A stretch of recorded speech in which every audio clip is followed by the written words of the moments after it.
It's Edmonton's podcast on the Canada's Podcast Network. Teresa Spinelli is owner of the very popular Italian Centre grocery store and deli chain in Edmonton and Calgary. Welcome to the show, Teresa, and thanks for taking the time today to be here for our listeners. Thank you. Thank you for including me in this.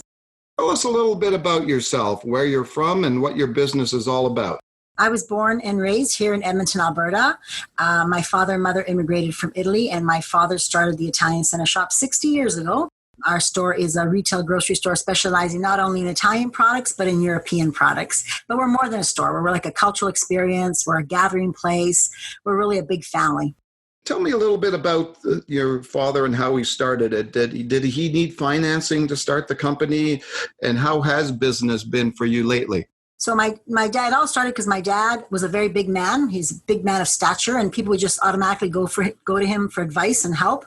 And then people started asking him about what was happening in Italy because they were new to Canada. They didn't speak English very well. They didn't have TVs or radios. So my dad started to import Italian newspapers. And although the newspapers were 3 or 4 months old, people were so happy to read in their native language what was happening in their hometown. And then they said, this is great. And now we need some good espresso because we have no espresso in Alberta. So my dad started to bring in some espresso. So people had their paper, they had their coffee, then they wanted pasta and olive oil and so on and so on. Today we have over 20,000 items from Italy. That's how it started. My dad did need financing. When he started to grow his business, I think the interest rates were like 23% or something like that. It was very, very high at that time. But he did it. He had a vision. He had a very great vision. He had a vision of a gathering place, a place where everybody would gather, where they find things from home. And that's what's made us successful. What is your long-term vision for the company and what it will look like in the future? Do you have plans for expansion? Yeah, for sure. We'd like to grow some more. Here in Edmonton and area, we're looking at Sherwood Park right now. In Calgary, for sure, we'd like to do a couple more stores. There's 3 stores in Edmonton that do it quite well, so we assume that Calgary would be just as good. Unfortunately, it's having a really hard time finding the right space because we need about 20,000 square feet, and so we're looking really hard. What are your the biggest benefits for you being an entrepreneur in Edmonton? What are some of the good points about having a business here, and even some of the tough things or challenges that you can tell our listeners to keep an eye out for? Edmonton is very supportive. We find that our customers really tend to support local, so that's really, really great. Very community-minded, and we're very community-minded, so we do a lot of things. We do a lot of community initiatives. So we support the community, and they support us back, so that's been really great. Challenges are always, red tape stuff with city and stuff like that.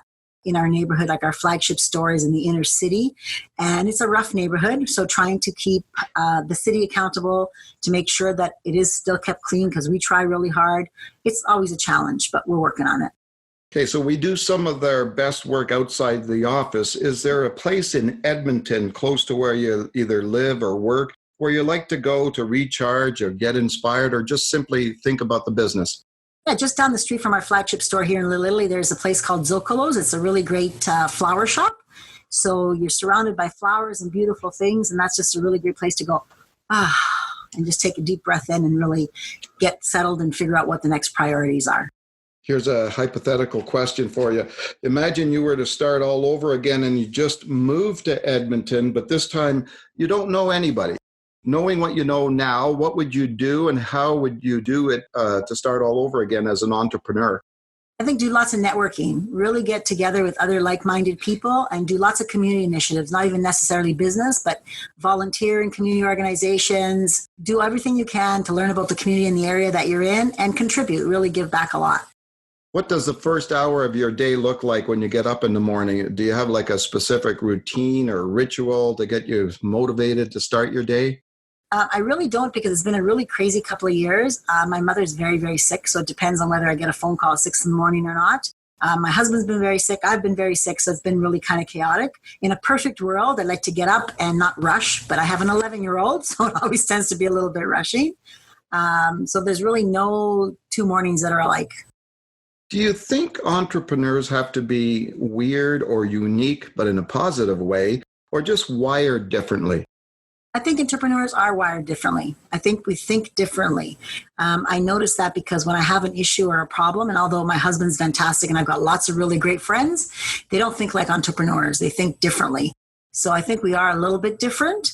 I think we think more bigger picture. I think we're more risk takers, but we calculate our risks. We don't just take risks. We make sure that they have a good outcome. I think we think differently. Are there any books you're reading right now or listening to, and why? And are there any books you can recommend to entrepreneurs to help them? The first book that I read that really helped me a lot was From Good to Great. We were a really good company, but I wanted to be a great company. So that really inspired me. I thought that was really good. I learned from that book lots of things. Like you had to have the right people on the bus, but not only the right people on the bus, you had to have them in the right seats. So we had to make lots of changes, but that was really instrumental in helping us grow. Right now, I'm listening to Dare to Lead by Brene Brown. Really, really inspirational because I really think it is about people and connecting with people at all levels. Are there any online or offline tools that you use on a daily basis? Not really. No. Okay. How do you balance work and how do you relax and not think about work? And are there any favorite activities you'd like to do? I don't think there's such a thing as balance. I think that sometimes I work too much and sometimes I play too much. For me, if I can't put my kid to bed at night, I want to make sure that I'm there the next morning to drive him to school. And that's balance for me. Everybody's got to find their own balance.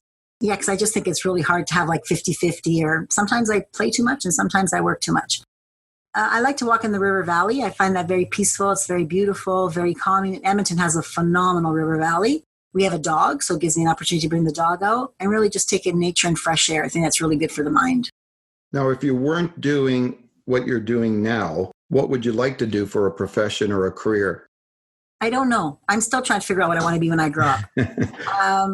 I know it's something with people for sure. Before the business, because my brother was supposed to take over the store, I wanted to be a social worker.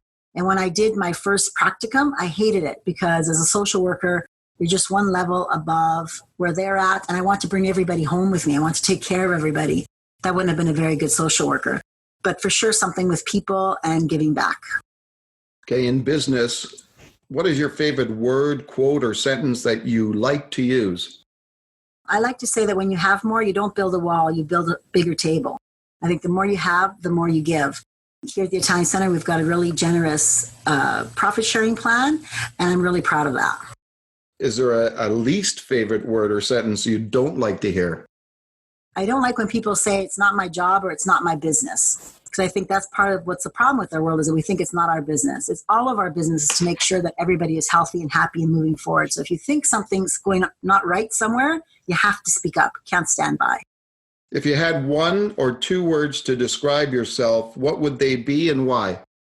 I think I'm very generous. I think I'm generous with my time. I think I'm generous with all sorts of parts of my life. Everybody's always welcome in my house. My house is always open. Christmas Eve, we have people at my house that don't usually have a place to go. And I'm very loyal. So if I'm your friend, I'll always stick by you no matter what. Is there anything that keeps you up at night? Oh, so many things. We have 509 employees, so that's a lot of families that we have to feed. So we always have to make sure that we're doing our best to make sure that we keep moving forward in a positive way. I sleep well most nights because I know that I'm doing the best that I can. Give us the top three things on your quote-unquote inspired life list or bucket list. Well, there's lots of places that I like to see. I like to see lots of rural Alberta. Like I'd like to go to Drayton Valley, to Grand Prairie, places like that. Lots of other places in the world too, for sure. I like to travel some more.